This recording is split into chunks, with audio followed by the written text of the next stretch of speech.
Hey, what's up, Morning Fit? Let's talk about emotions today. So, taking emotional care of yourself. I'm going to go through just a complete guide to taking emotional care of yourself.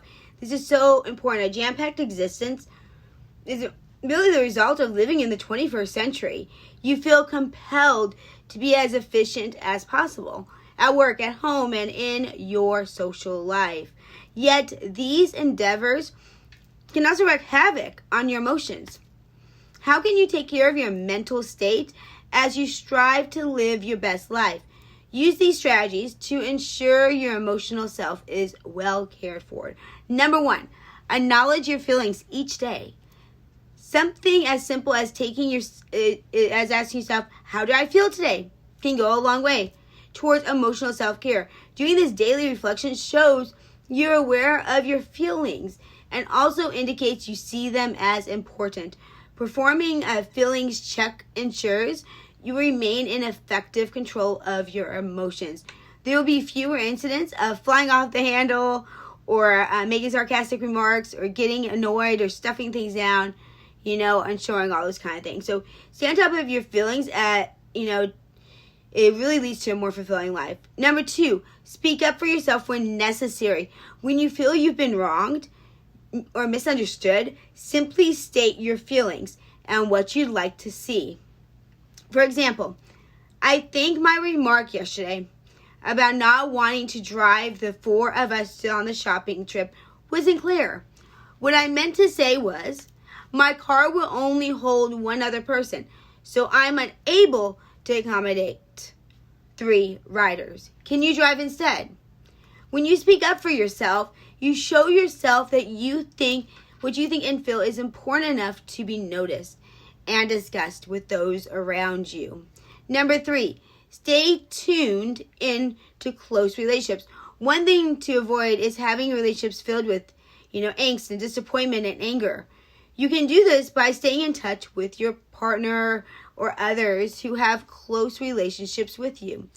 If the relationship is important to you, it's worth your time and effort to know what's going on emotionally with the other person. Plus, your emotional life will be more satisfying and peaceful when you do that. Number 4, have some fun each day. When you smile and enjoy life, the benefits to your emotional life are great. Happiness and levity are good for the soul. Enjoy at least some fun each day. Engage in your favorite hobbies or tell jokes with your partner. Nothing like laughing. Have a chat session with your best friend, on the phone. Play cards with your neighbors or invite your, buddies over, order out. Number 5, talk out loud about what troubles you. Whenever you have a negative, nagging feelings, they can really weigh us down emotionally. Try not to get to the point where you begin feeling constantly upset or acting out emotionally with others or maybe just stuff, right?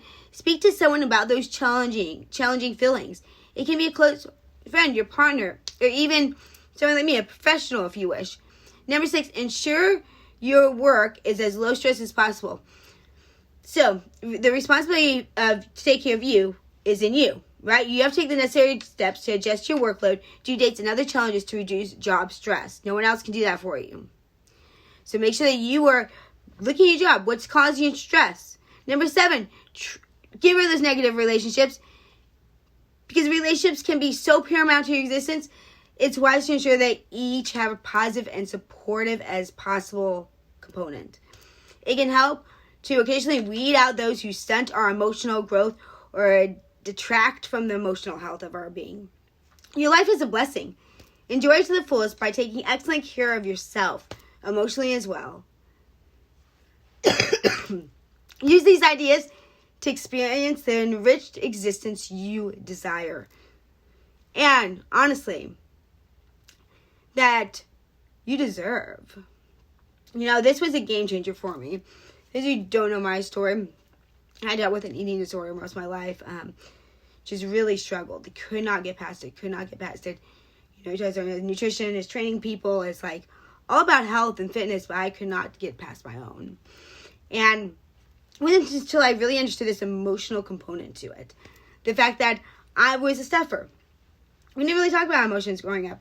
We were we were pretty tough kids, and so we really didn't cry and do all that kind of stuff. But the problem with that is that as I got older in life, right, I buried so much. I didn't say anything about, like, I did not say anything. Like, it didn't matter what happened to me at school. Like, I stuffed and I stuffed and I stuffed and I stuffed, and been in abusive relationships and marriages, and like stuffed and stuffed and stuffed. I didn't speak up for myself. I just stuffed my emotions, telling myself it was bad and it was wrong. Well, that was a huge component as to why I was stuck in my eating disorder. I didn't know how to manage emotions. I had all these feelings I didn't know what to do with. And I think I'm stuffing them. I think they're fine. They're not really there. If you ignore them, they're not really there, right? Wrong. They're there. And they can come out and going and grabbing that ice cream. That's why emotional eating exists, because we know how to deal with our emotions. And so if you really struggle with this, I would love to chat with you, because I get it, and I know how to get from point A to point B and get to that place where you want to be, because I did it in such a messy way. And so please, in the show notes, there's a way to get in contact with me when you're ready for that 180 to do things totally differently. I'm not about diet fads, not about hours at the gym. No quick tricks here. It's work, but it's lasting. So if you really want lasting change, you should work with me, because that's what I give you. But you do have to do the work. Because I know the greatest moment in my life was when I looked in the mirror and pointed to myself and was brutally honest and said, Jen, you are the problem. Shape it up. And when I did that, was it fun always? Oh my gosh, no. But was it worth it? Yes. I've had several people recently, since we have new subscribers, ask about my story. And so I'm going to do I'm not sure if it'll be 10 parts series. I've been writing a book based on my story as well. But I'm going to go and do like a mini series on myself and give you kind of a little bit more about me. So if you're a new subscriber, you can look forward to that. I'll bring you into little Jen's world, just Jen. That way you can get to know me a little bit and know why I'm so passionate about what I do. Because it's truly about you, and you matter so much. And I hope you can see that in yourself, that you are worth this. And if you don't, I'll keep telling you until you believe it yourself. All right, be brave, be kind, live authentically, always shine. Make sure you like, subscribe, follow for someone that you think could use to know about this. Most people can, so forward it over. Or share on social media. I would love that. Thank you so much. I love seeing the subscribers. I feel so lucky. So, you just want to have it away. Maybe that habit is getting those emotions in check.